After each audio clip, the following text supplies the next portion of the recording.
Bonjour, bonsoir selon le lieu où vous nous découvrez aujourd'hui lors de ce live, cette émission web en direct sur Ingrid Tandieu.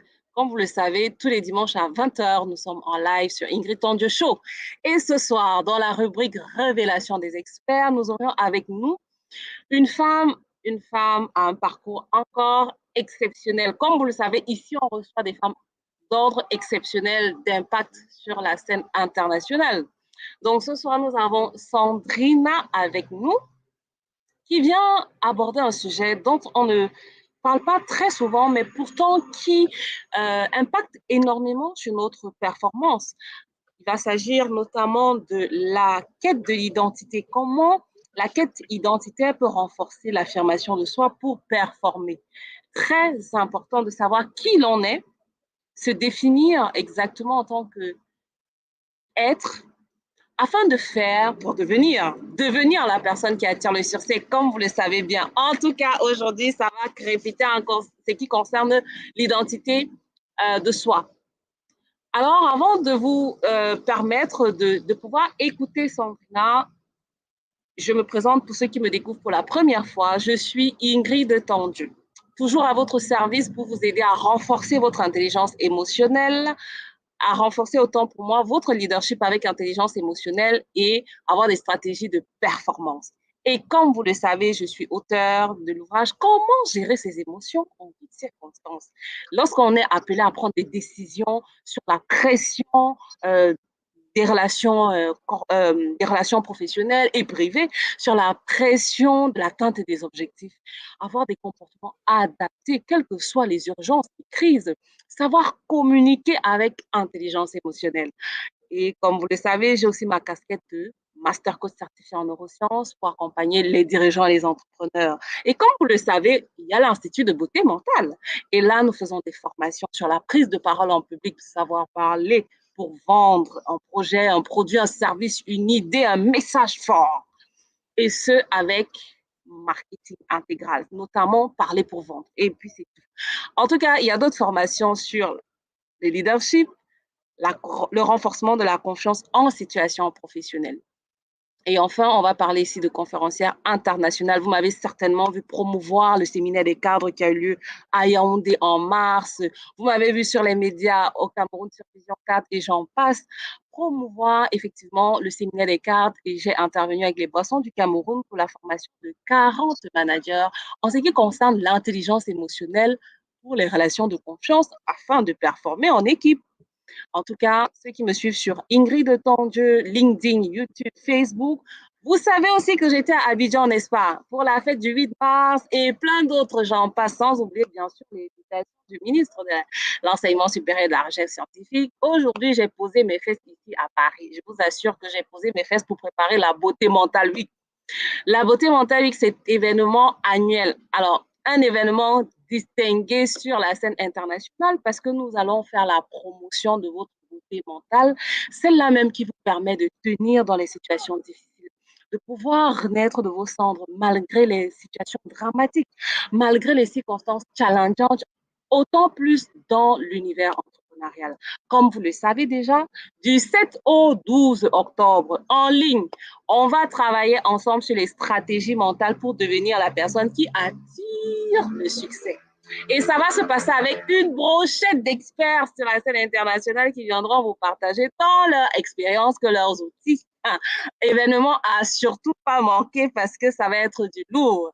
Restez seulement connectés, vous allez voir, la communication va se faire et vous découvrirez par vous-même qui sont ces experts dont je vous parle. En tout cas, ça va être chaud, très très chaud, n'est-ce pas? Bon, d'ici là, réservez déjà votre place parce que ça va se passer en ligne du 7 au 11 octobre, chaque soir à 20 h, heure de Paris. On aura des intervenants sur des domaines comme quoi le mindset. D'ailleurs, Sandrine qui est là aujourd'hui, elle va intervenir sur la spiritualité et la procrastination. Donc, tenez-vous prêts, ne manquez surtout pas. En tout cas, il n'y aura pas de rediffusion. Le mardi, on sera avec je vais taire le nom de cette personnalité. Je vais vous laisser découvrir sur les réseaux via la communication visuelle et des textes. En tout cas, cet expert, ce mentor, pour moi, sera là pour vous partager les clés des relations professionnelles pour développer un réseau efficace afin d'avoir des opportunités de marché. Oui, parce qu'il faut bien manger à la sueur de son front, n'est-ce pas? Le mercredi, on va avoir l'intelligence émotionnelle pour renforcer le leadership avec un intervenant, je dirais même deux intervenants, depuis la Côte d'Ivoire en passant par le Sénégal et on va atterrir à Paris avec moi-même. Je vous assure que ça sera chaud. En tout cas, on va s'arrêter là. Restez connectés simplement. Maintenant, je vais donner la parole à notre très chère invitée du soir, Sandrina, pour qu'elle puisse se présenter par elle-même. Bonsoir, Sandrina. Bonsoir Ingrid. Bonsoir, comment vas-tu? Je vais bien, merci, ça va, merci bien. En tout cas, merci à toi d'avoir répondu favorablement à notre invitation. Je vais te laisser te présenter à notre auditoire en ligne sur Ingrid Tandieu Show, la rubrique Révélation d'experts qui se diffuse actuellement sur Facebook, LinkedIn et YouTube. Bonsoir, bonsoir auditeurs. Alors, je suis ravie de me retrouver là devant vous, devant ce public, devant cette émission-là. Et aujourd'hui, donc, je vais me présenter à vous pour ceux ou celles qui ne me connaissent pas. Je suis Sandrina et je suis donc coach en développement personnel. Je me suis spécialisée dans le mindset, donc c'est-à-dire dans le mindset de croissance pour permettre à chacun de nous, à chacun de vous, femmes, hommes, de pouvoir briller de l'intérieur, de pouvoir sublimer votre intériorité, de travailler sur vos croyances limitantes, de travailler sur vos blessures, les traumas que vous avez pu rencontrer au quotidien, de vous permettre à développer cette configuration mentale qui va te permettre à toi de pouvoir atteindre les paliers, les objectifs. De pouvoir... Allô? Oui, allô? Allô, allô, est-ce que je m'entends? Ça va? Très, très bien, oui. D'accord. Donc, je disais, donc, travailler sur cette configuration mentale qui va vous permettre à vous de pouvoir atteindre tout simplement vos objectifs, vos challenges de vie. Au quotidien, nous sommes tous confrontés à des challenges, on a des visions, on a une vision, on a tous un idéal, on a des perceptions. Et donc, en fonction des perceptions de chacun de nous, on a tous envie de croître, on a tous envie de pouvoir atteindre des résultats qui nous correspondent. Et donc, moi, je suis là pour sublimer cette intériorité. En parallèle, puisque j'ai plusieurs casquettes, je suis aussi donc fondatrice de Femmes Générationnelles. Et donc, à travers Femmes Générationnelles, qui n'est autre qu'un réseau de femmes engagées dans leur quête spirituelle avant tout, sociale et professionnelle. Et donc, à travers ce réseau, je promouvois l'entrepreneuriat au féminin et je permets aussi à la femme dans cette génération de pouvoir s'inscrire, d'apporter sa partition, mais surtout de pouvoir développer donc ses compétences, son don, son talent et de dire à cette femme de oser, d'aller au-delà, au-delà de ses capacités et puis surtout de pouvoir rentrer tout simplement dans sa mission de vie, dans son couloir et puis de pouvoir demeurer tout simplement la version qu'elle souhaite être. Donc, c'est-à-dire être acteur de sa propre vie et puis surtout de pouvoir transcrire dans cette génération.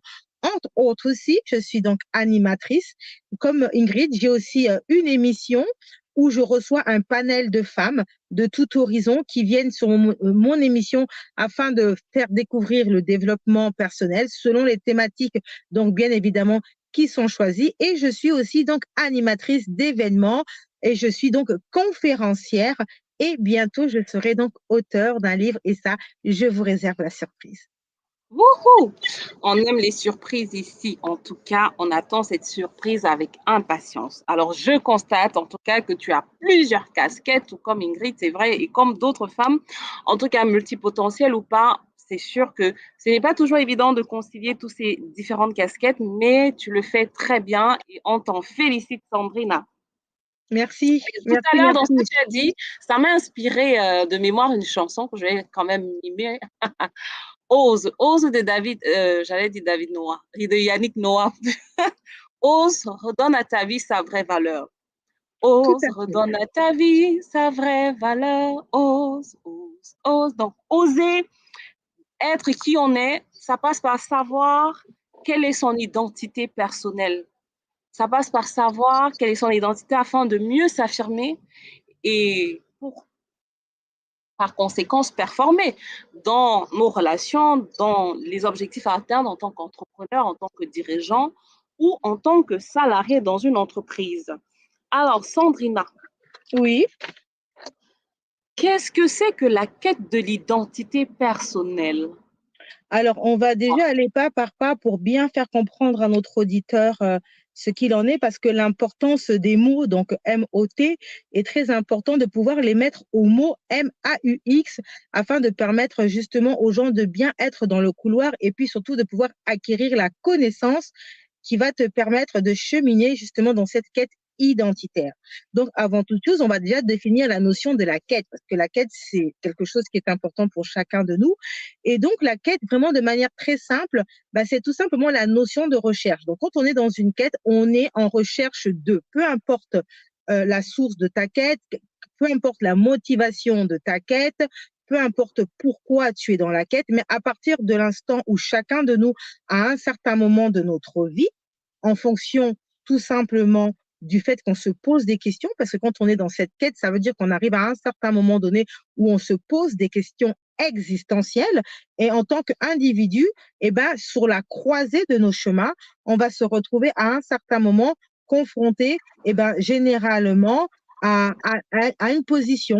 On va parfois s'identifier à certaines choses. Et donc, à partir du moment où on vit dans la considération, à partir du moment où on a envie de marquer son histoire, à partir du moment où il faut s'accepter, à partir du moment où il faut s'émouvoir, il faut s'épanouir, où il faut se pardonner, à partir de l'instant où on commence vraiment à partir sur tout ce qui va être existentiel en soi, ce qui va te caractériser dans ton trait de caractère, dans ta personnalité et dans ta façon d'être, eh ben, à un certain moment donné, il peut y avoir un conflit d'intérieur où on se rend compte qu'entre ce qu'on a acquis, donc c'est-à-dire ce qu'on a acquis soit à travers notre éducation, à travers nos expériences, à travers notre parcours, à travers tout ce qui nous environne, notre compétence, nos compétences à tous, eh ben, à un certain moment donné, on a besoin d'être soi, c'est-à-dire qu'on a besoin tout simplement d'exister parce qu'on est capable de faire. À un moment donné, en tant qu'individu, on a envie de s'affirmer, on a envie de se positionner et on en a besoin. C'est tout à fait légitime et c'est tout à fait normal. L'individu est un être de croissance. C'est un être évolutif et nous sommes tous des êtres de croissance. Donc, à un certain moment donné, c'est comme un enfant. Ben, un enfant, quand il naît, au fur et à mesure, il grandit, il apprend à marcher, il tombe, il se relève. Et après, à un moment donné, cet enfant devient un petit garçon. Un petit garçon, ça devient un préadolescent. Un adolescent, ça devient un jeune garçon, un homme et ainsi de suite. Et ben, c'est la même configuration pour notre état d'esprit. C'est la même configuration pour chaque segmentation de notre vie. On a besoin de pouvoir exister. Et pour pouvoir exister, on va rentrer dans cette quête. Et quand on va rentrer dans cette quête, la notion de l'identité va apparaître. Pourquoi? Parce que dans la quête identitaire, il y a des devoirs et il y a des obligations. On est tous des êtres identitaires, donc c'est-à-dire dans cette identité donc qu'on peut avoir, on va retrouver tout simplement la notion de droit, on va retrouver la notion d'obligation qui va être liée à notre nom, qui va être liée à notre prénom, qui va être liée à notre date de naissance et qui va être tout simplement liée à notre positionnement social. Et donc, en fonction de ces différents éléments que je viens d'évoquer, on va se retrouver face à des droits, face à des obligations et par la suite par des devoirs. Et ensuite, une fois qu'on va se retrouver là, va arriver la notion de positionnement. Et donc, quand on va devoir se positionner face donc à cette société, face à cette collectivité qui est en face de nous, face à notre positionnement professionnel, puisque nous sommes des êtres aussi où nous avons besoin d'être productifs, on aura besoin tout simplement de pouvoir avoir les structures, de pouvoir avoir le bagage intérieur, mais aussi le bagage extérieur pour tout simplement nous marquer, nous affirmer. Et c'est là que le cheminement, la notion de l'affirmation va commencer à prendre le relais. Ok, super. Je te remercie pour ce beau développement de ce qui est de la quête de l'identité. Alors, Sabrina, comment se fait-il qu'aujourd'hui tu en es arrivée à promouvoir la quête de l'identité de soi pour mieux s'affirmer afin de performer? Moi, personnellement, j'ai Alors, parlé de... excuse-moi, Pardon? juste avant que tu puisses répondre, je pense qu'il est intéressant que tu saches qu'on te voit directement à l'écran. D'accord, il n'y a pas de souci. OK. Ok, super. Je dis ça parce qu'au départ, on avait un petit souci. Vous avez pu le constater que nous avions commencé sans image. Donc, l'image est là. C'est important que je fasse la réalisation. Et ça, c'est la vraie vérité du direct. Oui, Les c'est ça, les aléas du aléas direct. du direct, c'est ça. Mais c'est Ok, aussi ça la beauté aussi, cette créativité. exactement. Donc, on est à ton écoute. Oui, donc j'étais en train de dire que personnellement, à un certain moment donné, comme je voulais évoquer tout à l'heure, tous, et dans le tous, à ce moment-là, il y a moi. Donc, selon mon parcours et selon mon histoire, je me suis retrouvée à un certain moment donné où j'ai commencé à me poser des questions existentielles parce que j'avais besoin d'exister par moi-même. C'est-à-dire qu'à un certain moment donné, je me suis rendu compte que je faisais toujours les choses en fonction et pour plaire, donc selon l'approbation des autres. Et je me Mhm, suis rendu compte que il y avait en moi quelque chose qui bouillonnait. À ce moment-là, je n'avais pas encore tous ces mots. À ce moment-là, je ne savais pas encore qu'est-ce que c'était, mais je savais tout simplement que il y avait un mal-être intérieur. C'est-à-dire, j'avais besoin de m'épanouir. Et je me suis rendu compte que, en fait, je ne me connaissais pas. Je me définissais toujours en fonction de ce que j'ai toujours plus ou moins appris. Je me suis rendu compte que, en fonction de mon histoire, de mon parcours, en fonction des croyances limitantes que je pouvais avoir à ce moment-là, en fonction des épreuves difficiles par lesquelles je suis passée, tout cet aspect des choses a fait en sorte que je puisse avoir un déclic.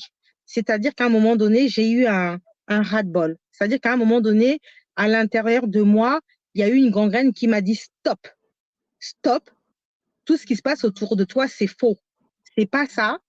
Et là, je suis partie maintenant à me poser des questions. C'est-à-dire, j'ai voulu comprendre le pourquoi du comment. Et là, je suis rentrée dans la notion du cheminement. Et c'est là où je me suis rendu compte, mais en fait, Sandrina, tu ne te connais pas assez. Donc, j'ai pris un rendez-vous avec moi-même. Et mhm, quand j'ai pris un rendez-vous avec moi-même, c'est à partir de là que je me suis rendu compte de la notion de l'identité qui est liée tout simplement déjà à ton cocon familial, tout ce qu'on t'a acquis, et c'est tout à fait normal, on n'est pas là pour pouvoir incriminer, mais on en a, c'est important, mais tes valeurs, tes perceptions se sont aussi basées en fonction de ça. À un moment donné, je me suis rendu compte que j'ai toujours fonctionné en fonction de ce que j'ai appris sur le parcours de ma vie, les expériences de ma vie. Et à un mhm, certain moment donné, je me suis aussi rendu compte que j'avais besoin d'éclore, j'avais besoin d'exister par moi-même. Et donc, à partir de cet instant, j'ai commencé à redéfinir mon identité. J'ai commencé à redéfinir qu'est-ce que je veux réellement, qu'est-ce que je souhaite réellement, à comprendre pourquoi je me suis retrouvée face à des positions. J'ai commencé à revoir mon système de pensée. J'ai commencé à revoir mes échecs, à ne pas rester focalisée, à ne pas rester dans une notion de victimisation. Donc, j'ai commencé à reprogrammer tout un système, à changer, à accepter mhm, le changement. Ça a été très dur et je pense que c'est même un moment de la vie d'une personne qui est très difficile parce que la peur prend le dessus, parce qu'on mhm, se rend compte que il va falloir tout casser, il va falloir tout repositionner et il va falloir aller se battre avec soi-même parce que notre système de pensée, quand il est habitué en fonction de l'ancrage qu'on peut avoir, à un certain moment donné, il faut aussi faire le deuil de certaines choses, accepter certaines choses, porter certaines choses, mais aussi développer aussi certaines choses. Et donc, à ce moment-là, je suis rentrée dans le chemin de la quête identitaire. Et quand je suis rentrée par là, ça n'a pas été facile, bien sûr. C'est-à-dire que je n'ai pas changé en un jour. C'est vraiment un processus qui prend du temps, qui demande énormément. Et je me suis mhm, rendu compte que j'étais pas la seule. Parce qu'à ce moment-là, tu as l'impression que tu es seule. Mais je me suis mhm, rendu compte qu'autour de moi, il y avait beaucoup de femmes qui étaient dans cette même posture que moi, mais qui n'arrivaient peut-être pas à faire le pas, qui avaient du mal à se positionner pour diverses raisons que je pourrais évoquer tout au long de l'émission. Et à ce moment-là, je me suis sentie l'âme, puisque en rentrant dans cette quête identitaire et que j'ai commencé à me poser la question, c'était quoi ma mission de vie? Qu'est-ce qu'il fallait que je fasse? Et à ce moment-là, j'ai compris qu'il fallait que j'endosse ce manteau, que je le porte, que je le développe, que je développe les compétences qui vont avec et que à ce moment-là, je sois une ambassadrice au départ et ensuite cette personne qui sera là pour accompagner, véhiculer ce message, mais aussi accompagner les personnes qui sont passées par là, à les mhm. aider à aller de l'avant ou encore les personnes qui ont besoin de soutien, des personnes qui ont besoin tout simplement qu'on les accompagne, qu'on soit des remparts, qu'on leur apporte les outils, les moyens qu'on les amène dans les champs des faisabilités. Et donc, à ce moment-là, j'ai commencé à devenir tout simplement une experte dans le domaine, selon mon expertise, selon mon expérience, selon mon parcours en exerçant et en accompagnant. Et donc aujourd'hui, eh ben, je véhicule maintenant et je suis porteur de ce message. Ok, super. Donc, si je comprends bien, c'est à partir d'un besoin personnel de travailler sur ta personne afin de savoir exactement quelle est ton identité Oui, que voilà, tu j'avais en es besoin arrivé d'exister, à... c'est ça. Voilà, c'est-à-dire la notion d'exister, c'est-à-dire qu'à un certain moment donné, j'avais besoin d'exister pour soi, Mhm. plus exister pour les autres, plus exister pour la famille, plus exister pour plaire, mais exister pour soi. En tant que la personne que j'étais, je ne donne pas encore mon nom à ce moment-là, en tant que personne que j'étais, qu'est-ce que j'étais capable de faire? Qu'est-ce que je savais faire? Qui est-ce que j'étais réellement, en fait? Ah ben, dis-nous, qui étais-tu avant, autrefois, et qui es-tu aujourd'hui? Alors, autrefois, j'étais une personne qui avait un problème de confiance en soi. Mhm. J'étais une personne qui vivait beaucoup avec le syndrome de l'imposteur et j'étais une personne qui vivait beaucoup dans le but de toujours plaire aux autres. Donc, il y avait de toujours plaire aux autres. Je vivais toujours en fonction des autres. Pourquoi? Déjà, de par mon parcours, je suis l'aînée donc de ma famille. Et donc, c'est une charge énorme. Et donc, depuis qu'on est enfant, depuis que je suis enfant, il y avait toujours sur moi cette empreinte qui disait, tu es l'aîné et tu dois faire ceci pour cela. Et donc, il y avait cet aspect où on doit plaire. On doit plaire à sa famille, on doit plaire à ses parents, on doit tout simplement exister pour rendre euh, vraiment cet aspect aux parents. Mais c'était pas moi, même si quelque part aujourd'hui, je sais maintenant m'en défaire et que mon rôle, je le porte bien. Mais à ce moment-là, ça peut devenir étouffant parce que il y a ce rôle-là, mais il y a aussi toi. Donc, il y a une dualité qui se faisait à l'intérieur de soi. Ensuite, à l'école, c'est pareil. Quand je me positionnais à l'école, il y avait toujours ce complexe face aux autres, ce complexe où j'avais toujours peur. J'étais pas la femme que j'étais aujourd'hui quand on me voit, que je m'exprime ou quoi que ce soit. Ben, j'étais toujours dans mon petit cargon, j'étais toujours effacée plus ou moins que parfois. Donc, il y avait vraiment un problème par rapport à ça. Donc, je ne savais pas qui j'étais. Je suivais le mouton, je suivais la foule et j'étais pas heureuse à l'intérieur de moi. Je disais toujours qu'il y a quelque chose qui ne va pas. Et je me rendais compte que je faisais vraiment les choses, c'était toujours pour plaire aux autres. Je m'abandonnais à moi. C'est-à-dire qu'à ce moment-là, moi, j'existais pas. J'existais pas. Je faisais pour les autres.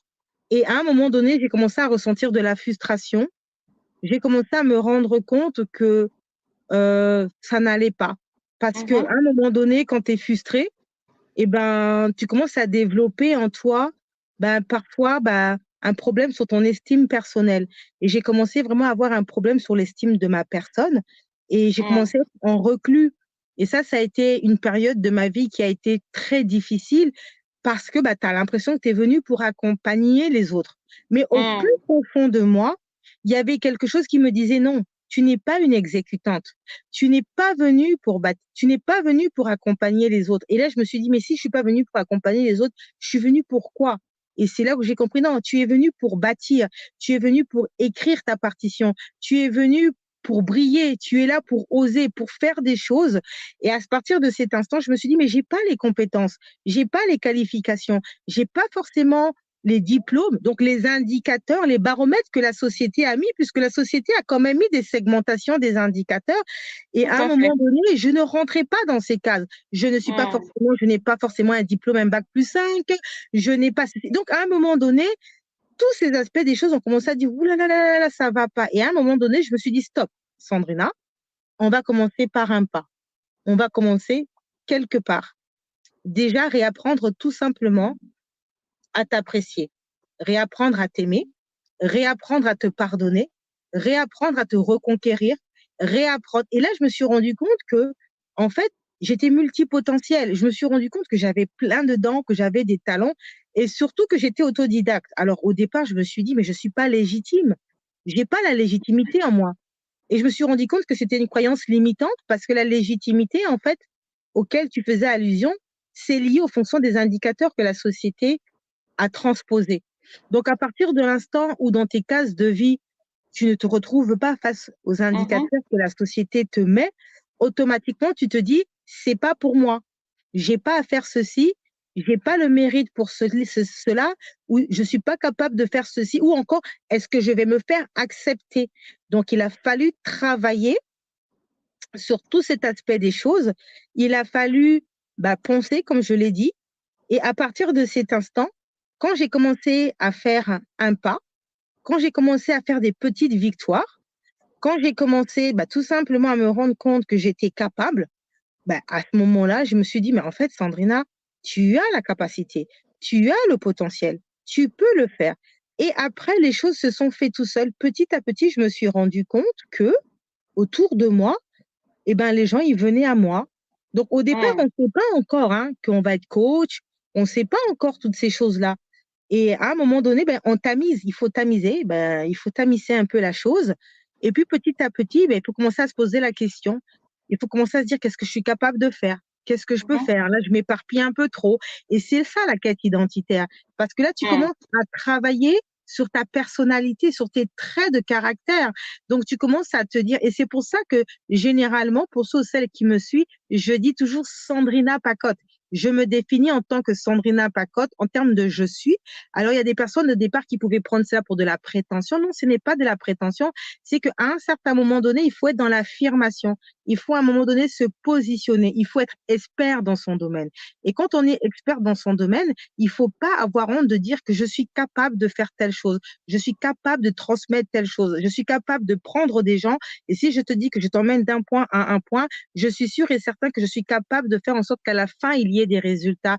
Et donc, à partir de cet instant, j'ai compris que, mais en fait, il faut avoir cette capacité de s'affirmer. Et comment on Mhm. doit s'affirmer?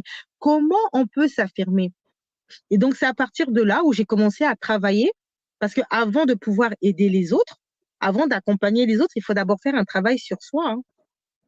Tant que tu n'as pas fait un travail sur toi, tant que tu n'as pas compris tout ce qui se passe, tant que tu ne sais pas, il te sera difficile aujourd'hui de pouvoir accompagner les autres. Donc, à partir du moment où j'ai commencé à comprendre toutes ces choses-là, à partir du moment où j'ai commencé à mettre en place des stratégies pour pouvoir avancer et que j'ai commencé à avoir des résultats sur moi, je me suis dit, tiens, Sandrina, peut-être qu'il est temps pour toi aussi de les transcrire, d'en faire une pédagogie qui va faire en sorte que tu peux accompagner aussi d'autres personnes. Et de fil en aiguille, j'ai commencé à le faire et je me suis rendu compte que ça influençait, ça impactait aussi vers les autres. C'est-à-dire que les autres aussi avaient cette capacité d'être transformés, d'être changés. Et j'étais là, je disais, waouh, ça a commencé par moi. Et aujourd'hui, je suis un maillon, mais dans ce maillon, je peux encore faire une autre chaîne. Et puis au final, les gens, et donc j'ai commencé à développer et je me suis rendu compte qu'il fallait l'adaptation parce qu'en face de moi, c'était pas forcément les personnes qui avaient la même problématique que moi, c'est des personnes qui n'avaient Ok, pas forcément le même parcours que moi. d'accord, super. Donc, si je comprends bien, la Sandrina d'autrefois, là, qui n'avait pas encore trouvé un aliment avec son identité, était celle-là qui n'avait pas confiance en elle. Totalement. Et du fait de n'avoir pas confiance en elle, elle n'osait pas prendre des initiatives, Tout à fait. poser des actions parce qu'elle ne se connaissait pas. Voilà. Pas du tout. Donc je pense Et que à un voilà. moment, il y a eu ce besoin de vraiment savoir pourquoi on est là. On n'est pas là pour accompagner les autres. On est là certainement parce qu'on a une mission de vie. Et c'est comme ça que tu t'es retrouvé en train de travailler sur cette identité qui te permet aujourd'hui de t'affirmer dans ton métier, qui attire à toi les gens qui autrefois étaient comme toi et qui ont Voilà, besoin de traverser, de faire ce grand changement au niveau de leur identité afin de c'est ça. s'accepter et s'affirmer. OK. Voilà, c'est ça. J'ai un commentaire que je vais lire rapidement. Je pense qu'il est à l'écran. Je ne sais pas si tu le vois. Est-ce que tu le vois de ton côté? Non, je ne. Merci. Oui, merci de ta bienveillance, autant de gentillesse et de douceur. Tout cela avec un sourire et une personne touchante au service de ça. Ça fait chaud au cœur. Gratitude, amour, câlin. Donc Non, voilà, c'est non, Martine gratitude. Roméo. Martine Roméo, merci à toi pour ce message très Merci, chaleureux. Martine. Tu peux nous dire en commentaire dans quel pays tu nous suis, de quel pays tu nous suis et depuis combien de temps tu nous suis? Est-ce que c'est la première fois que tu nous suis en direct, sachant que l'émission Ingrid Tendu Show accueille dans sa rubrique Révélation des experts des profils assez atypiques par leur parcours de vie et ça a lieu tous les dimanches à 20h. Donc, pour tous ceux qui nous suivent sur LinkedIn, YouTube, Facebook, bonsoir à vous et bienvenue. C'est toujours un plaisir de vous avoir en ligne avec nous pour poser vos questions concernant la thématique du jour. Et ceux qui veulent intervenir directement, vous savez quoi faire. Vous mettez juste dans les commentaires Beauté Mental Week. Et je vais vous partager le lien pour que vous nous retrouvez à l'écran en direct pour poser votre question à l'experte qui est là ou à moi-même pour que nous puissions vous répondre. Bien évidemment, vous restez centré sur la thématique du jour, performer grâce à l'affirmation identitaire. Alors, Sandrine, dis-moi, est-ce que ça a été facile pour toi de faire ce travail sur ta quête identitaire? Sinon, quels ont été tes freins, quels étaient les obstacles, quels ont été les moments où tu t'es dit finalement, n'est-ce pas une erreur de jugement ou n'est-ce pas juste un Oui, alors, délire, une crise voilà, passagère et non, je bien rebrousse sûr, chemin, finalement bien j'étais sûr. bien comme j'étais ou alors Oui, bien cela sûr, plutôt t'a oui, permis oui. d'avancer. Ben, on va passer par là. Bien sûr qu'à un moment donné, on est rempli de doutes. Bien sûr qu'à un moment donné, on a peur. Pourquoi? Parce qu'on a quand même des habitudes. Les habitudes, elles sont ancrées en nous. Parce que notre ancienne version, notre ancienne identité, on l'a toujours eue ben, depuis toujours. Et puis, finalement, à un certain moment donné, il y a cette envie de vivre. Il y a tout simplement cet instinct de survie qui te dit qu'à un certain moment donné, ça va pas. Et quand tu Mhm, te retrouves face à ça, bien sûr que tu as peur, bien sûr que tu es dans les doutes. Pourquoi? Parce qu'il y a deux choses qui vont se produire. C'est est-ce que j'avance, je fais un pas, ou est-ce que je ne fais rien? Et si je ne fais rien, tu subis et tu meurs à petit feu, en tout cas de l'intérieur.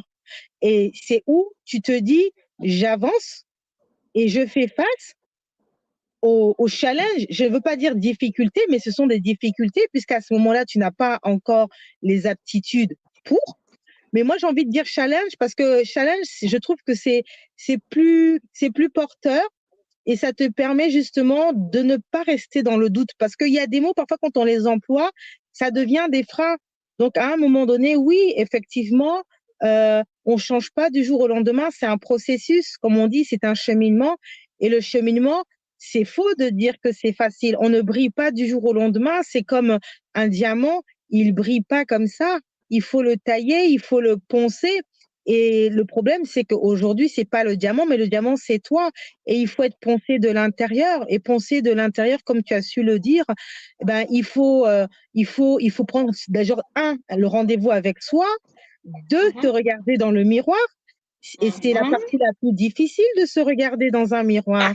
C'est-à-dire ce rendez-vous où tu dois te regarder et que tu dois compartimenter chaque aspect de ta vie, autant spirituel, autant social, autant financière, autant sentimental, autant social, autant professionnel. Donc, tu dois faire un panorama à 360 degrés de l'état de la personne que tu es. Et là, tu vas commencer à te rendre compte que il y a beaucoup de traumas qui sont là, qu'il y a beaucoup de blessures. Et il faut aller mettre des noms à ces blessures. Ensuite, il faut aller chercher parfois la source de ces blessures, les causes, puisqu'on dit que... Alors, non, ouais, non, vas-y, termine juste ta phrase et je voudrais juste que tu nous ramènes un peu dans la vraie vie. Moi, j'aime bien des exemples terre à terre de bien ce que tu es en sûr. train de nous dire comme challenge que tu as pu avoir, comme frein que tu as pu avoir. Est-ce que tu peux nous donner un exemple concret qui te viendrait en mémoire là maintenant de ce qui Alors, a été... j'étais femme au foyer et je n'avais pas travaillé pendant 10 ans. Mhm, Donc, ce qui veut dire que le monde professionnel ne faisait plus partie de ma vie. Et donc, à un certain moment donné, en tant que femme, nos enfants grandissent, il faut reprendre le cheminement de où tu t'étais arrêté. Et là, tu mhm, vas te rendre compte que tu t'étais arrêté, tu avais 24 ans, mais quand tu reprends, tu en as 37. Donc déjà, le frein, il y a l'âge. Donc, à partir de cet instant, et quand tu arrives sur le chemin, sur le marché du travail, tu te rends compte que les choses ne sont plus comme tu avais laissé à 24 ans, même si tu as le diplôme ou pas. Tu te rends mhm. compte que il faut te repositionner. Et là, tu vas te rendre compte que ce n'est pas forcément ce que tu faisais, puisque de formation, je suis assistante de direction assistante commerciale. Et là, à partir de cet instant, je me rends bien compte que c'est pas ce que je veux faire. Je ne veux pas repartir travailler pour un employeur. Je ne veux pas me mettre. Alors, j'ai essayé, je suis allée quand même les premiers temps, puisque c'est ce que je savais faire. Donc, bien sûr, je repostule, bien sûr, et ça a été pénible pour moi pendant 3 mois. Quand C'est-à-dire même. que dans ma posture, dans cette casquette euh, en tant qu'employé, salarié, ça a été très difficile pour moi parce que justement, j'avais déjà pas travaillé pendant 10 ans, il fallait que je retrouve mon positionnement. Et puis, encore une fois de plus, je sentais que c'était pas ma place. Donc, à partir de cet instant, je me suis dit, de manière concrète, mais qui es-tu, Sandrina? Est-ce que toute ta vie, tu veux être assistante commerciale? Est-ce que toute ta vie, tu veux être assistante de direction? Et c'est là où je me suis rendu compte que, mais non, je veux pas être assistante de direction. Non, je veux pas être. Et donc, qu'est-ce que j'ai fait? J'ai fait doublement, c'est-à-dire que j'ai utilisé mes compétences pour me permettre de pouvoir me lancer dans l'entrepreneuriat. Donc, qu'est-ce que je savais faire en termes de compétences? Donc, il fallait tout simplement les transposer et les transcrire dans ce que je savais faire. Et donc, à partir de cet instant, j'ai commencé à être créative. Et là, je me suis rendu compte qu'il y avait des choses que je savais faire. Mais ça n'a pas été facile parce que justement, je me suis bien rendu compte que, mais oui, tu veux te lancer, tu veux créer un mouvement, tu veux créer une fondation, tu veux te mettre au devant, mais tu n'étais qu'une simple assistante. Donc, à un moment donné, je me suis retrouvée confrontée, par exemple, au syndrome de l'imposteur.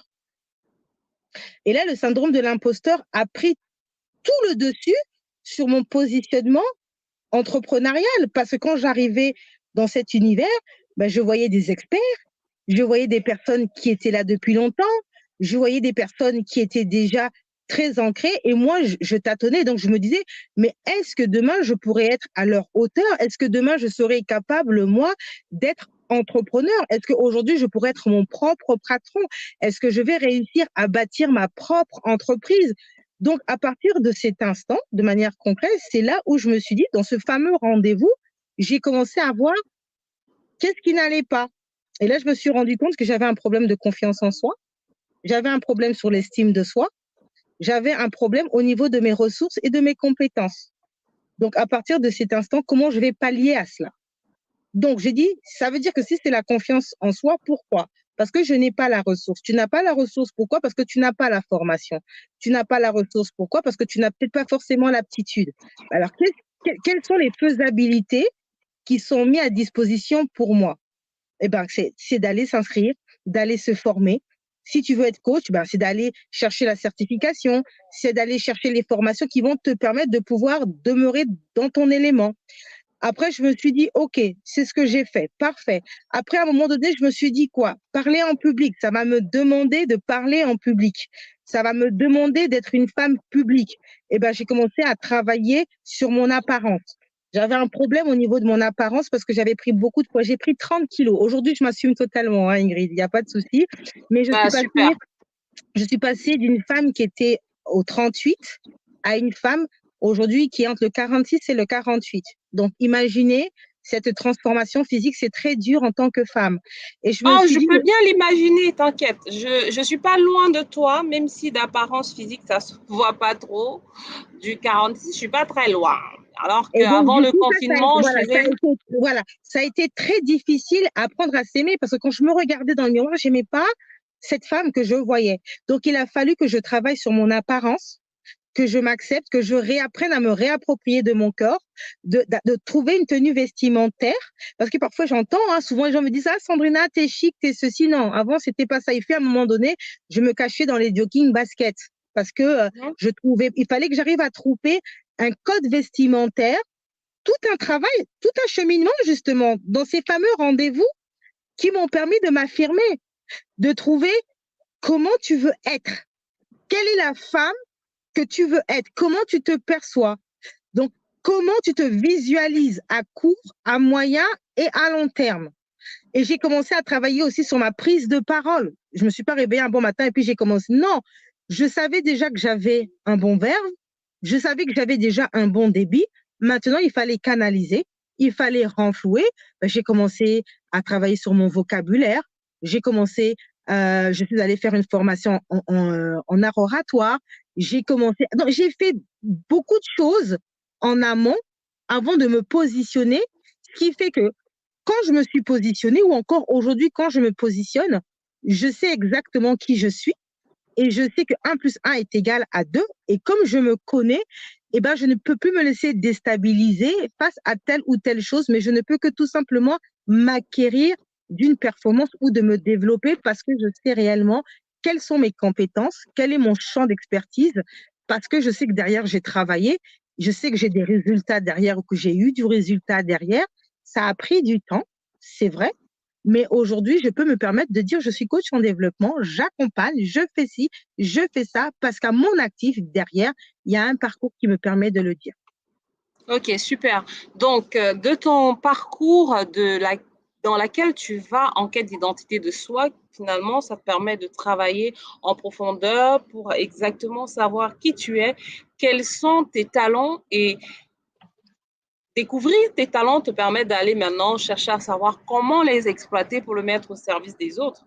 Et dans ce cheminement-là, tu as des obstacles, notamment à savoir quitter du statut de maman à domicile, qui était un travail, quand même, pour le dire, Bien à sûr, devoir se réintégrer, réintégrer dans la vie sociale demande un certain positionnement aussi, un certain travail sur soi pour pouvoir repartir sur certains acquis tout en allant chercher des compléments des compléments en termes de compétences qui vont permettre à ce qu'on puisse s'affirmer et pouvoir performer.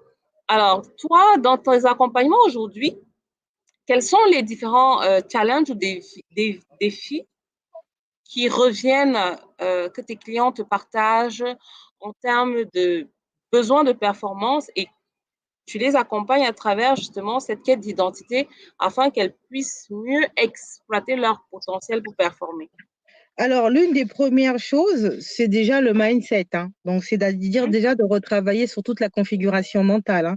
C'est-à-dire que quand on n'a pas travaillé sur son mindset, on ne peut pas commencer Mais quoi que ce pourquoi soit, tu hein. travailles avec elles sur le mindset? Quel est le problème ou qu'est-ce elles font face à quoi en fait Ben, elles font dans face leur vie? généralement à la valorisation de soi, à l'estime de soi. Mhm, La mhm, plupart du temps, surtout en tant que femme, c'est des femmes qui ont vraiment des problèmes avec l'estime de soi.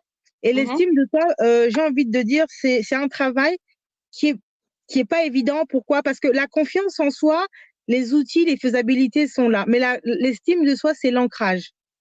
Et l'ancrage n'est pas facile parce il faut déconstruire pour reconstruire. Il faut casser pour reconstruire. Et généralement, quand une personne a un problème d'estime de soi, parce qu'une personne peut avoir un problème de confiance en soi et ne pas avoir un problème sur l'estime de soi. Donc, elle peut être très bien dans son estime, mais elle peut avoir un problème de confiance en soi, parce que la confiance en soi peut être que ponctuelle. Elle peut être même que instantée. OK? Tout comme elle peut être aussi continue. Mais à partir du moment où on a résolu le problème de la confiance en soi, généralement, la personne, c'est plus facile pour elle de oser, d'aller, de foncer et de continuer. Par contre, une personne qui vient me voir qui a un problème d'estime de soi, cette personne-là, ça va demander beaucoup plus parce qu'il va falloir aller comprendre la source, l'origine, le fondement de son estime de soi. C'est d'aller chercher à comprendre, comme tu l'as dit, de manière assez concrète, est-ce que ton mhm. estime de soi, elle est basée sur des croyances limitantes? Donc, quand je parle de croyances limitantes, ça peut être la culture. Et là, en face de moi, tout va dépendre de qui je vais avoir en termes de culture européenne, africaine, occidentale, asiatique. Ça sera pas la même problématique. Ça sera pas, on va pas aborder les choses de la même manière, par exemple.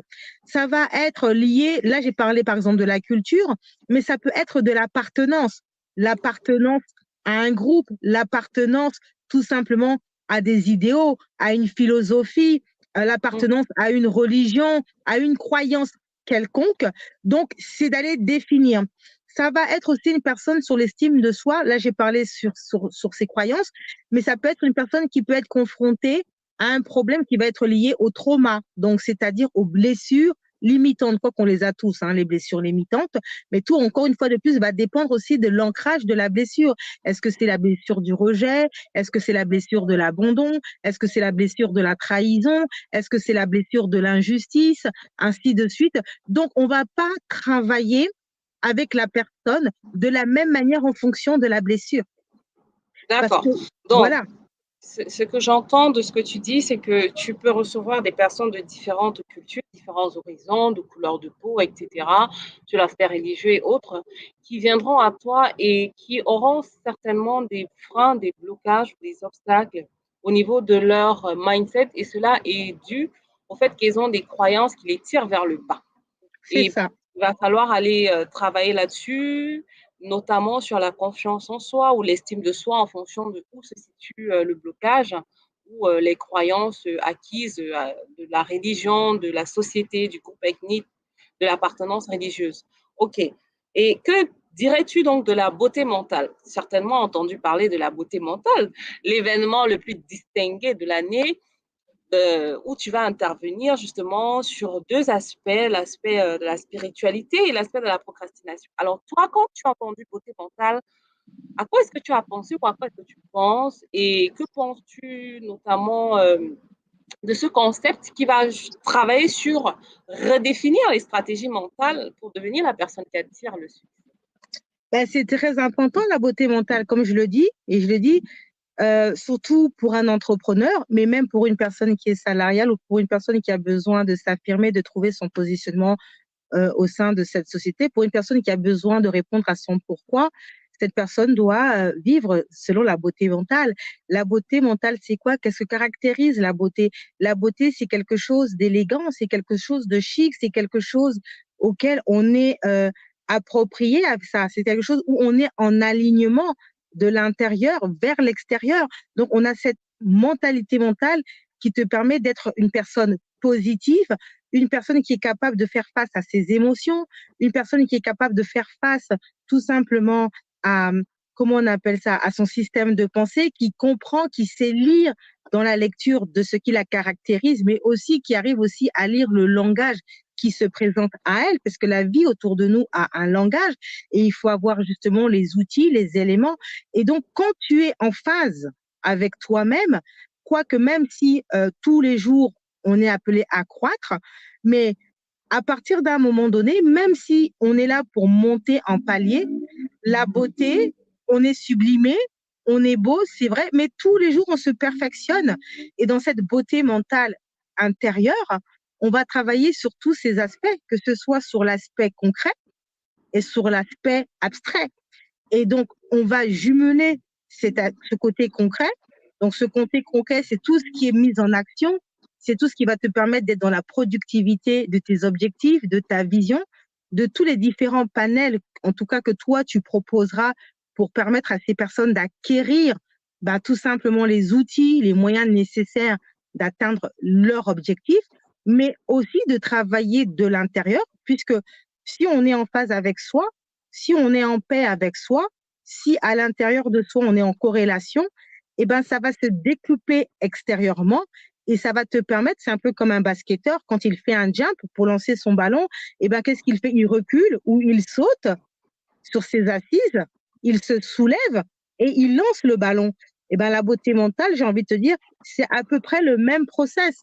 On travaille de l'intérieur, on travaille ce qui ne va pas, on va prendre ce fameux rendez-vous en soi.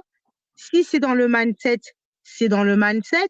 Si c'est dans les carences qu'on peut avoir parce qu'on n'a peut-être pas telle ou telle compétence, on n'a peut-être pas telle ou telle connaissance, parce qu'on n'a pas parlé de la connaissance depuis le début et c'est très important, il ne faut pas qu'on l'oublie, parce qu'une personne qui n'a pas la connaissance, eh ben, ça sera très difficile aussi de pouvoir travailler sur sa beauté mentale. Alors que si tu as la connaissance des choses, si tu sais te poser les bonnes questions, et attention, quand tu te poses aussi les bonnes questions, c'est pas tout le temps de rester dans le pourquoi, parce que le pourquoi est très culpabilisateur, c'est-à-dire que le pourquoi te permet d'identifier, de savoir, mais le comment, dans la beauté mentale, et je pense que pratico-pratique, le comment te permet d'être dans les champs des faisabilités, dans le champ des opportunités, et là, on a une opportunité, une grille, mais à disposition pendant ces jours-là des moyens, des outils pour aider justement une personne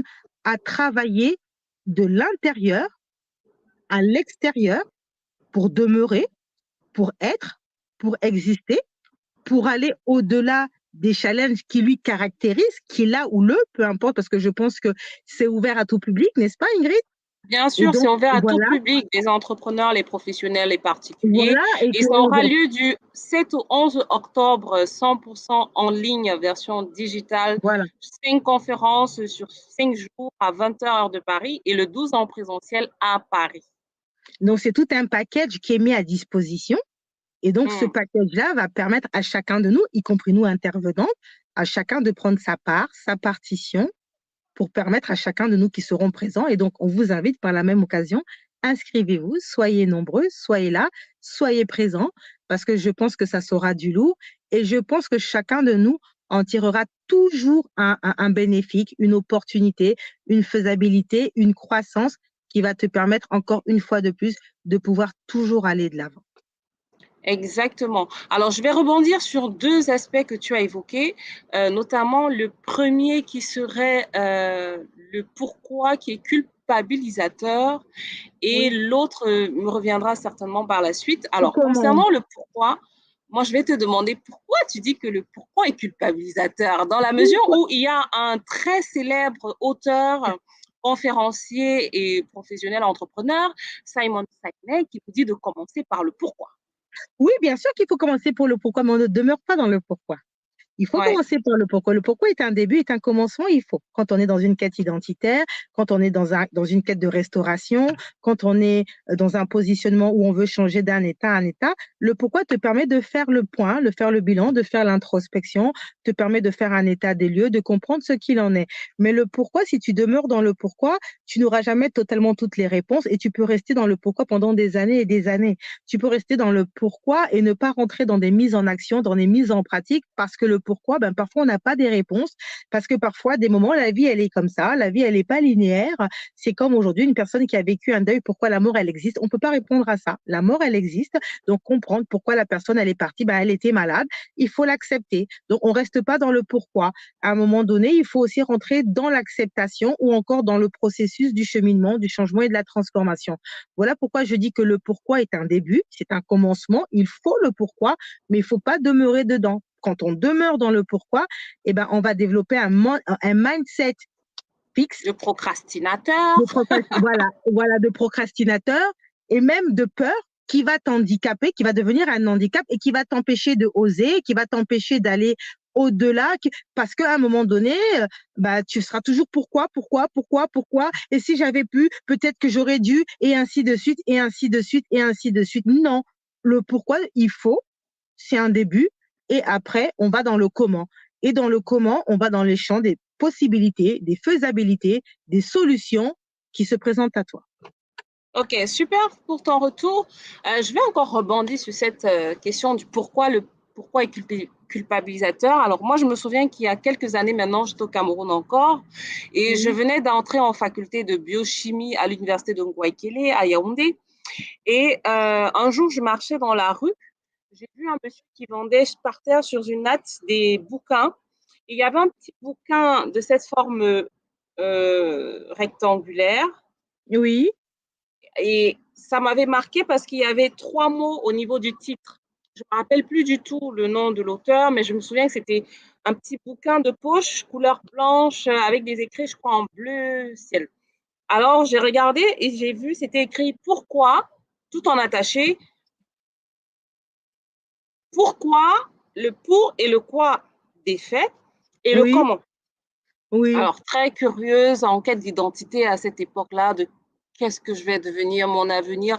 Moi qui ai perdu ma mère à 13 ans, moi qui, Mhm, avant, se sent en la tâtant un peu comme ça, à l'aveuglette, en essayant ouais, de se rabâcher sur ce que la vie peut nous envoyer, sur l'aspect relationnel, etc. Alors, je découvre cet ouvrage, je me mets à le lire et je trouve ça vraiment hallucinant. Pourquoi? Parce que entre le pourquoi tout en attaché et le pourquoi des faits et le comment, je me rends compte effectivement que les mots ont un sens très puissant. Alors, je vais commencer par le premier pourquoi tout en attaché que je retrouve dans l'ouvrage de Simon Sinek, que je vous recommande d'ailleurs à tous en tant que professionnel, entrepreneur, jeune étudiant, jeune salarié, etc. Bref, tout le monde, de lire absolument parce que c'est très, très puissant cet ouvrage-là. Le pourquoi tout en attaché, c'est le sens. C'est aller activer les sources de motivation intrinsèques qui vont nous permettre de tenir lorsque viendront des obstacles qui vont nécessiter qu'on ait une certaine force pour les traverser, les contourner ou je sais pas, ou les passer en dessous s'il le faut. Et ce pourquoi-là active la motivation durable sur le long terme parce que la motivation, c'est une énergie qu'on produit tout comme les athlètes. Alors, pour performer, comme j'aime à le dire, on a besoin parfois d'une condensation d'énergie à un moment T précis où on sait qu'on ne doit pas se rater. Alors, quand on a ce pourquoi-là, qu'on utilise même en programmation neurolinguistique, ça permet vraiment d'avoir cette espèce de boule d'énergie qu'on peut activer à tout moment, sachant qu'il y a donc ce moment de pic de performance, pic énergétique qu'on va avoir parce qu'on prépare comme là maintenant les Jeux Olympiques, on voit les médaillés d'or qui n'arrêtent pas de pleuvoir, vivre la République des médaillés d'or, la France, avec l'équipe, je pense, de judo avec Teddy Riner et les autres. Ben Donc oui. là, on a cette énergie-là qui éclot du pourquoi. Et là, on y va. On est aligné, on est tout ce qu'on veut et on donne le meilleur. Mais après, ça retombe. Parce que ce sont des athlètes de haut niveau qui se préparent pendant une longue période, pendant plus de 4 ans. Parce que entre les JO de 2024 au prochain en 2028, il y a 4 ans qui se passent et il y a d'autres compétitions qu'ils font. Donc, c'est se préparer. Et donc, dans la phase de préparation, on active ce pourquoi-là et on travaille avec lui au quotidien, quitte à ce qu'il puisse nous, comme on dit, nous revenir ce jour de la compétition. Alors, je ne dis pas que ceux qui ne remportent pas de médaille ou qui ne remportent pas de championnat, je vais parler ici de l'entrepreneuriat de nos vies, de l'entrepreneuriat de nos projets. Ça ne veut pas dire qu'ils n'ont pas assez travaillé sur leur pourquoi ou alors ils ont travaillé, ils n'ont pas réussi. Non, non, non, c'est rien, ça n'a rien à voir avec ça. C'est juste une histoire de cocktail de préparation, on va dire ça comme ça, et d'alignement et de aussi la providence qui peut être ici Dieu, qui en quoi, ou je sais pas moi, soit en quoi vous croyez, qui fait que c'est ton moment, c'est ton jour, et voilà, ça se passe.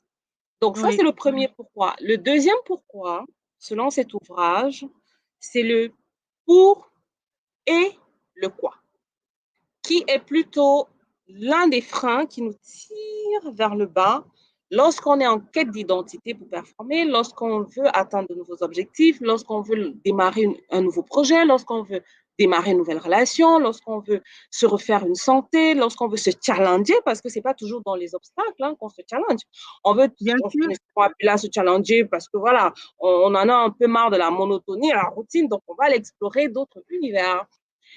Et à ce moment-là, on est face à une zone d'inconfort qu'on va devoir conquérir en prenant de nouvelles habitudes, une nouvelle posture, comme c'était le cas de Sandrina, qui autrefois était maman au foyer, qui avait des responsabilités, tout un timing, une planification, qui va faire une transition pour se retrouver maintenant non seulement toujours maman de ses enfants et toujours femme, en plus de ça, aujourd'hui conférencière, bientôt auteure, animatrice, etc. Donc ça aussi, c'est les challenges. Alors le pourquoi là, lui, il est très, très contraignant.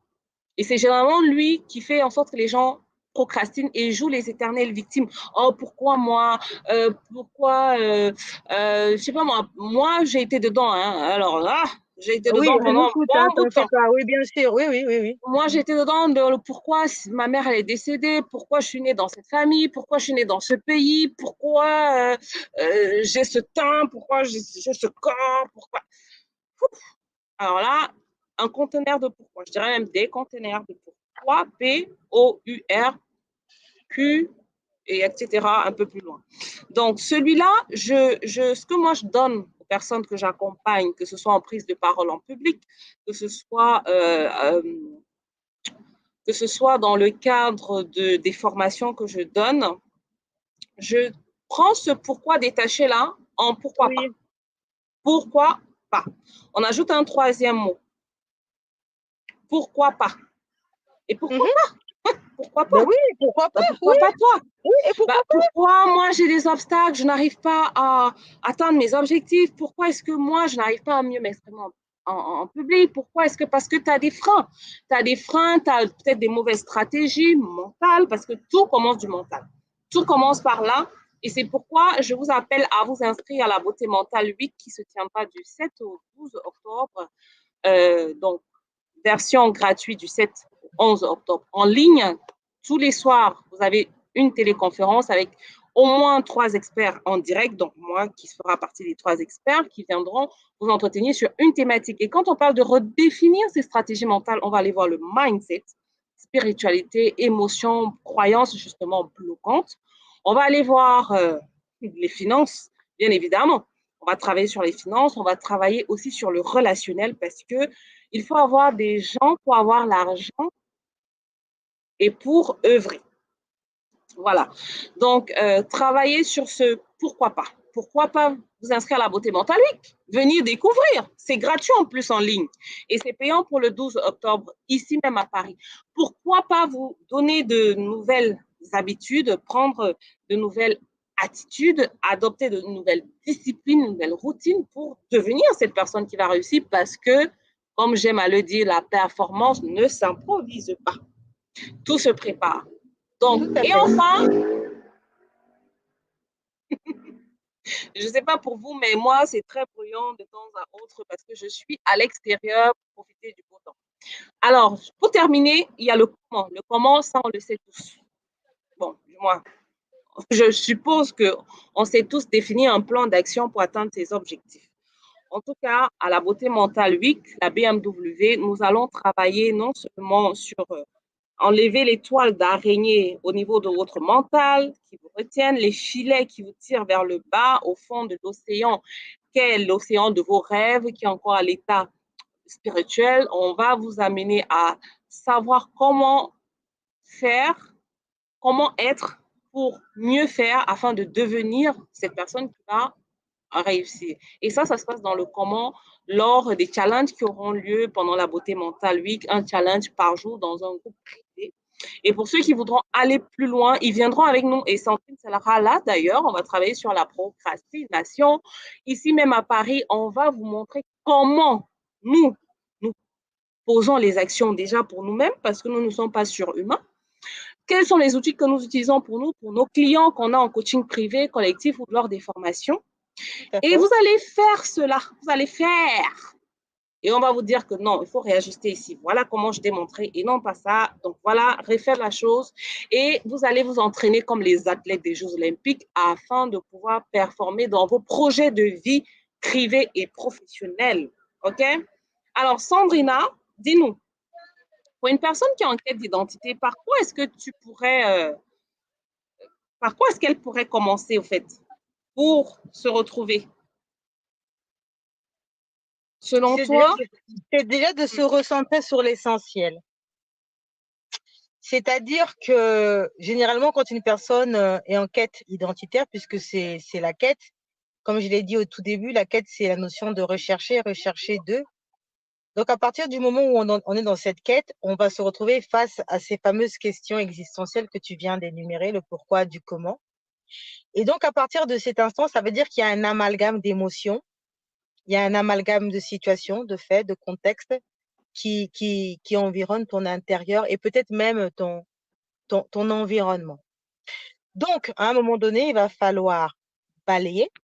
Mais parfois, quand on va balayer, on ne sait pas comment commencer à balayer. Ou on ne sait pas par où commencer parce que on se dit, j'ai pas envie de laisser ça, j'ai pas envie de faire ceci, j'ai pas envie de faire cela. Eh ben, on se recentre. Et on Hmm. se recentre sur ce qu'on sait déjà. On se recentre sur ce qu'on a déjà. On se recentre déjà sur l'essentiel. Donc, c'est-à-dire ses acquisitions. Qu'est-ce que j'ai? Qu'est-ce que je sais faire? Qu'est-ce que je suis capable de faire? Donc, c'est-à-dire tout ce qui est accessible et tout ce qui est possible.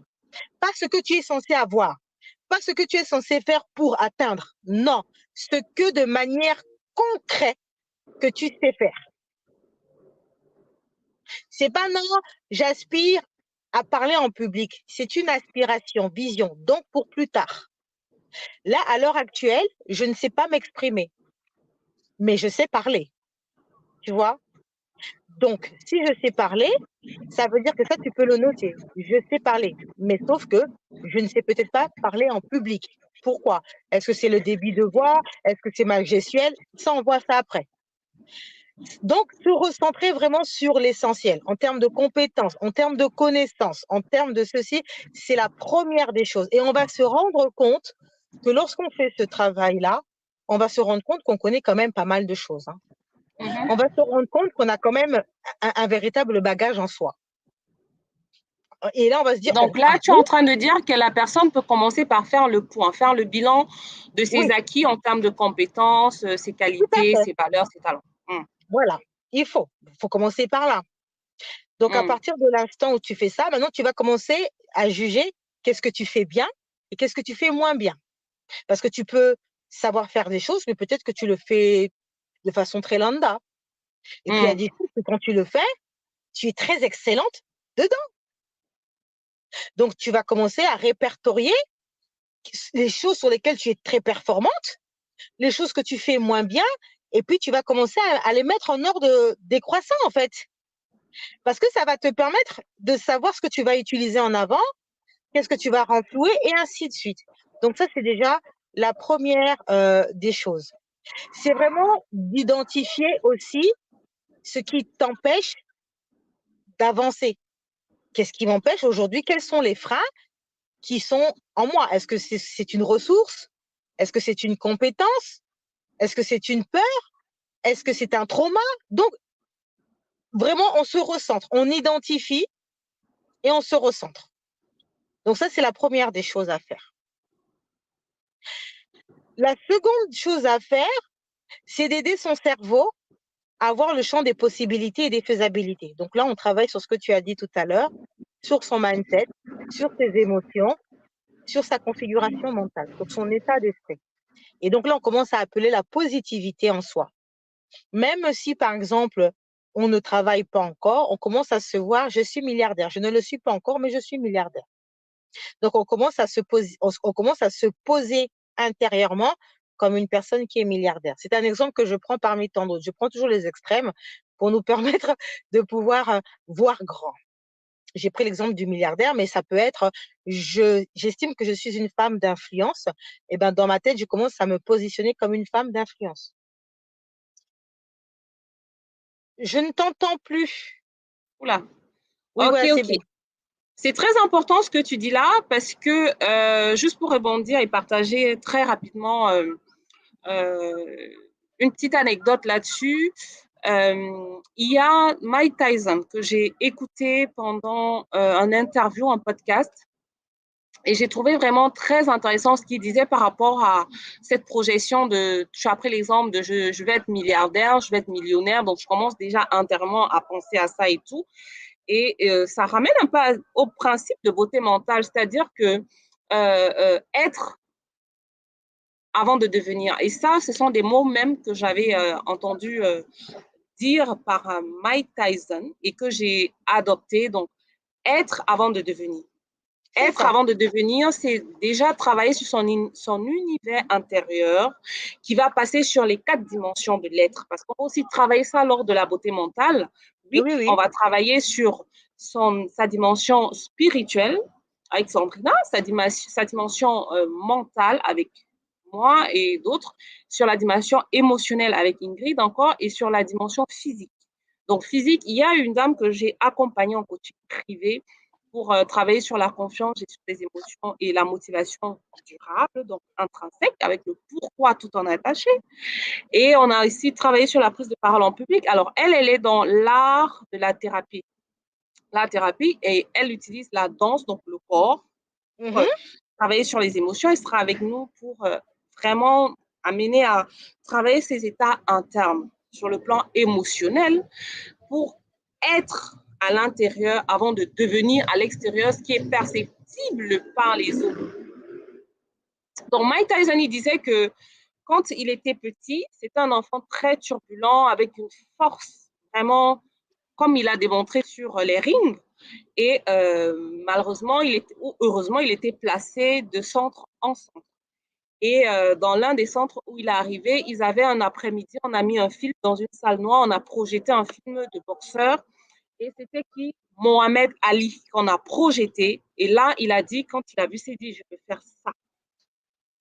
Voilà. Et par la suite, quand le film est terminé, Mohamed Ali est entré dans la salle pour pitcher, faire des conférences comme on le fait aujourd'hui, pour ce qui est de ton cas et moi. Et là, il s'est dit, waouh, il a eu à échanger avec lui. Et depuis là, il s'est dévoué à être boxeur, champion, winner avant de le devenir. Donc, imaginez-vous combien de temps il a porté ça en lui à l'intérieur pour pouvoir le devenir sur des années et des années tel qu'on le connaît, tel qu'il a été cette légende aujourd'hui et qui finalement a impacté je ne sais même pas si on peut compter en fait. Notamment, on va parler ici de Francis Ngannou, qui est, pour ce qui est du continent africain, l'un des plus connus, on va dire, parce qu'il y en a beaucoup.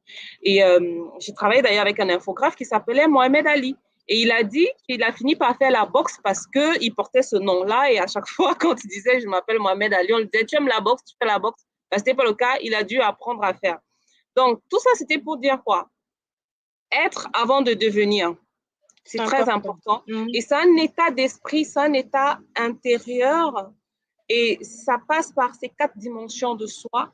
Et après, ça va s'incarner sur 3 aspects peut-être perceptibles rapidement et qui vont nous permettre donc de performer en allant travailler sur la santé, les finances et nos relations, par exemple. C'est ça.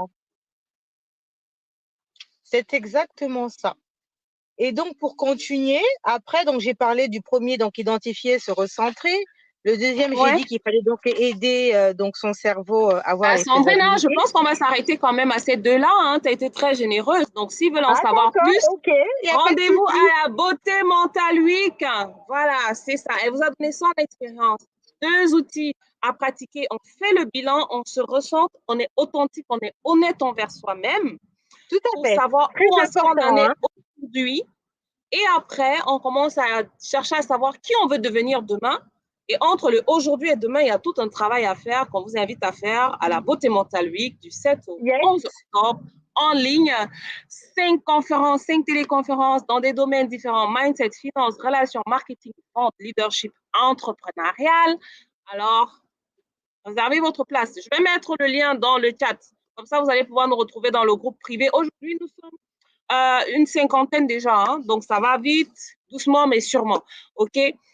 Alors, Sandrina, il y a des commentaires que je vais lire pour toi et après, on va conclure. Je vais mettre ça à l'écran pour que tu puisses… Ah, ben si, il était là. Voilà. Donc, coach, comment savoir qui nous sommes et quels sont les objectifs qualificatifs pour le connaître? Merci. Alors, l'une des premières choses, il faut savoir que tout est en nous, hein? Tout est en soi. Donc, ça, c'est Paulette. Ça, c'est Paulette. Paulette, tu nous suis depuis quel pays? Donc, voici la réponse à ta question. Alors, pour répondre à cette question, je vais déjà quand même éclaircir certaines choses de manière assez claire. Il faut savoir que tout est en soi, c'est-à-dire que ce n'est pas quelque chose qui est à l'extérieur et qu'on met en soi. On a tous eu des acquisitions selon notre parcours, comme je l'ai dit depuis le début, ou en replay de repartir voir.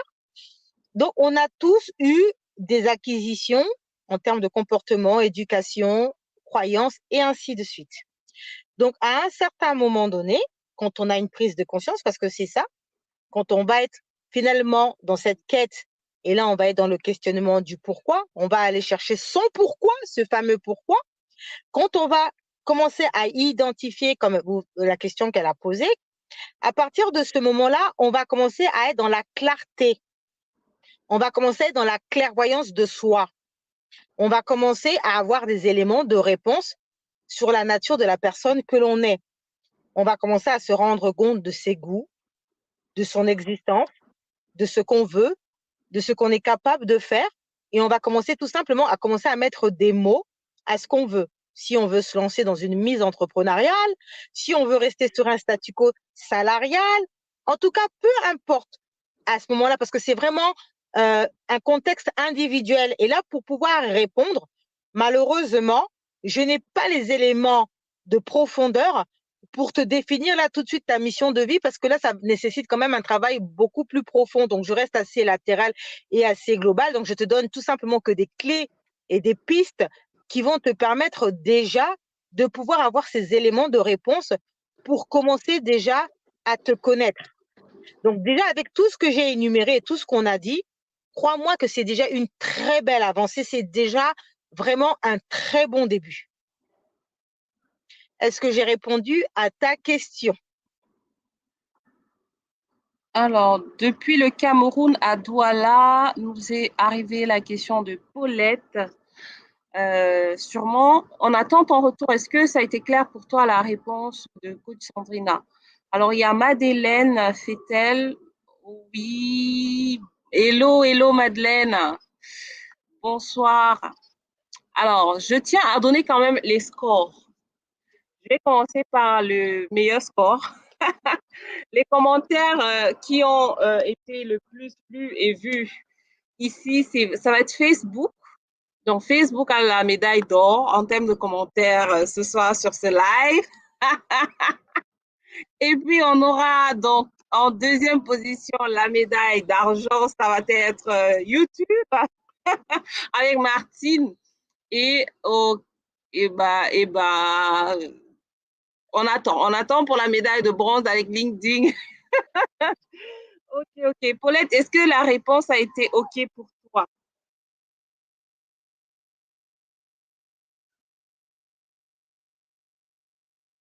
Donc, je te laisse lire la réponse de Paulette qui est là. Ok. Bonjour Colette, depuis Paris, Sandrina. Alors, Paulette, Sandrina, comment l'affirmation de soi peut changer la dynamique au travail et les relations professionnelles? Alors, l'affirmation de soi, il faut déjà savoir que c'est une compétence sociale, hein. C'est une compétence sociale qui peut être innée pour certains, selon le cocon familial. Et puis, on a Hein? d'autres qui, tout simplement, va se faire par l'acquisition. Et ça Mm. va te permettre, en tant qu'individu, te permettre à partir du moment où tu as cette capacité, parce que quand tu es dans l'affirmation de soi, c'est un ingrédient de la confiance en soi, de l'estime de soi, de la valorisation de soi, de l'amour de soi, qui sont des piliers fondamentaux de l'affirmation de soi. On s'affirme à partir de l'instant où on est compétent, où on se positionne dans son domaine, dans son appartenance et où on se connaît dans sa quête identitaire.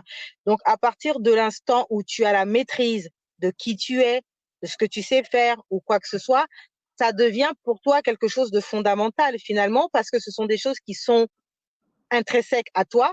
Ça va devenir pour toi des champs de valeurs, ça va devenir pour toi des principes, ça va devenir pour toi des outils, ça va devenir pour toi des moteurs, des motivations qui vont te permettre d'exister, d'être. Ça va devenir pour toi des traits de caractère. Donc, tous ces éléments que je suis donc en train d'englober, ça va tout simplement te permettre de te positionner dans ta sphère d'influence, de te positionner dans ton appartenance, de te positionner tout simplement face à des contextes et à des situations. Et donc, à partir de l'instant où tu vas développer donc cet aspect de l'affirmation en toi, eh ben, tu vas te rendre compte que lorsque tu vas te retrouver donc, dans cette fameuse sphère, dans ce fameux Mhm. environnement, tu auras cette capacité de te faire respecter, tu auras cette capacité de faire passer un message, tu auras cette capacité d'exister, tu auras cette capacité de pouvoir briller, bien sûr, dans la bienveillance, parce que le but, ce n'est pas de briller pour briller, mais c'est de briller en impactant, en apportant un message, en étant fédérateur. Donc, tu vas commencer à te rendre compte que tu vas susciter de la qualité aux gens, tu vas susciter aux gens cet état de confiance, parce qu'une personne qui s'affirme, eh ben, elle aspire, elle aspire et elle inspire aux autres cet état de confiance. Je fais confiance en Ingrid parce qu'elle s'affirme dans son domaine. Je fais confiance parce qu'elle se positionne en tant que professionnelle. Donc, à partir de cet instant, cette affirmation me permet de faire confiance et de pouvoir être en collaboration avec Ingrid parce qu'elle s'est affirmée et elle s'est imposée dans sa sphère d'influence, dans son positionnement, dans son domaine. Et donc, j'y crois. Et donc, aujourd'hui, je suis là avec vous et bien sûr, par par la suite dans les différents événements. Donc, c'est ça l'affirmation. L'affirmation te permet vraiment de demeurer dans cette dynamique, de croître dans tes collaborations, dans ta communication, dans ton positionnement, dans ta manière d'être, dans ta manière d'exister, dans ton seuil de limitation. On a tous un seuil. À un moment donné, tu as la capacité aussi de ne pas vivre selon le regard des autres, l'approbation des autres, d'exister, de savoir dire oui, de savoir dire non quand ça te correspond, ça te correspond pas. Donc finalement, ça devient pour toi un indicateur qui te permet tout simplement de pouvoir te positionner sur ton chemin et sur ton cheminement. Ok, super à toi, Sandrina. Et merci de terminer sur ces belles notes. L'affirmation de soi permet tout simplement de porter avec fierté son identité.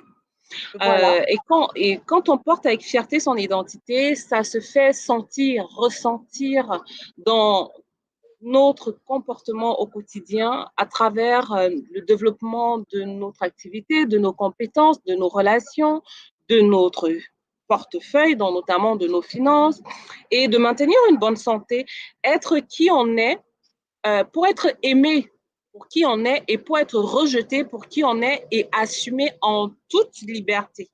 Donc voilà. Pour terminer, Sandrina, qu'est-ce que tu peux partager avec nos internautes en termes de conseils, de recommandations comme ça pour terminer ce live et nous dire pour toi qu'est-ce que tu pourrais donner comme mot qui va résumer ton intervention ce soir. Alors, Déjà le conseil et ensuite le mot qui résume ton intervention.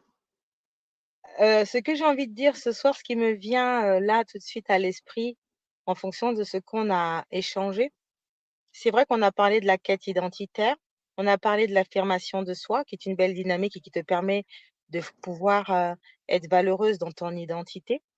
Mais tout ça, j'ai envie de te dire, c'est tout simplement pour arriver à l'amour de soi. À l'amour de soi. C'est-à-dire, dans cette quête identitaire, dans ce cheminement, c'est d'apprendre à s'aimer. À s'aimer parce que si tu apprends à t'aimer, tu vas apprendre à te valoriser, tu vas apprendre à te connaître, tu vas apprendre à te discipliner, tu vas apprendre à atteindre tes objectifs et tu vas apprendre d'aller au-delà, tout simplement pour croître, pour éclore, parce que tu es un être de croissance, tu es un être évolutif.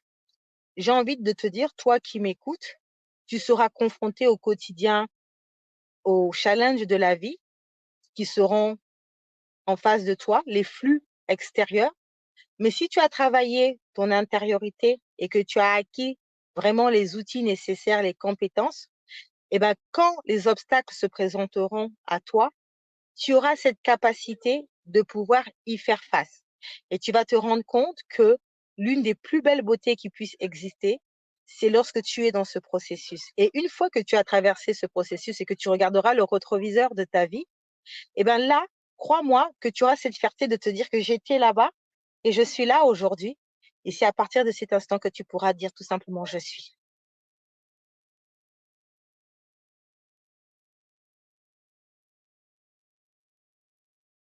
Je ne t'entends pas. Je ne t'entends pas. Est-ce que là, tu m'entends? Est-ce que là, tu m'entends? Oui, Est-ce que là, tu j'ai m'entends? entendu. Oui, là, j'entends. Oui. Ok, donc là, je disais que nous allons terminer sur le mot qui va résumer ton intervention. Je suis. Je Et suis. voilà. Et Waouh. aujourd'hui, je souhaite, mon objectif à moi, c'est que les personnes qui me suivent en arrivent à se positionner en termes de je suis. Je suis capable de, je suis un tel, je suis capable de faire telle chose, j'accompagne. Donc, c'est-à-dire à se présenter et à vivre présentement et à demeurer pour le futur. Mhm. Donc, je suis, je suis. Voilà les mots qui vont conclure ce live et nous sommes impatients de vous rencontrer lors de la Beauté Mentale Week du 7 au 11 octobre en ligne lors de la version digitale 100% gratuite durant laquelle vous auriez 5 téléconférences chaque soir à 20h heure de Paris avec des intervenants sur différents domaines, mindset, finance, relations, marketing et vente pour qu'à l'issue de cette période qui va vous permettre de redéfinir vos stratégies mentales afin de devenir la personne qui va attirer le succès. Vous puissiez non seulement être, donc je suis, pour devenir un aimant à succès. Donc, Yes. on se retrouve aussi le 12 octobre à Paris pour la Mental Training Day parce que là-bas, on va s'entraîner après avoir parlé, pris connaissance, compris comment ça fonctionne, les concepts et tout. On va mettre en pratique et ça va se passer aussi avec des ateliers de bien-être, avec un panel d'invités d'honneur qui vont venir en présentiel vous dire je suis, qui elles sont et comment elles ont fait pour en arriver à je suis, qui elles sont. Sur ce, messieurs et mesdames, je vous remercie d'avoir été présents avec nous sur Facebook, LinkedIn, Instagram, de l'Europe à l'Afrique, en passant certainement par les États-Unis, en tout cas je l'espère, et le Canada. On vous souhaite d'être qui vous êtes et de vous affirmer pour performer, pour rester en bonne santé. Et on se dit à dimanche, 20h, heure de Paris. À très bientôt, les winners émotionnellement intelligents.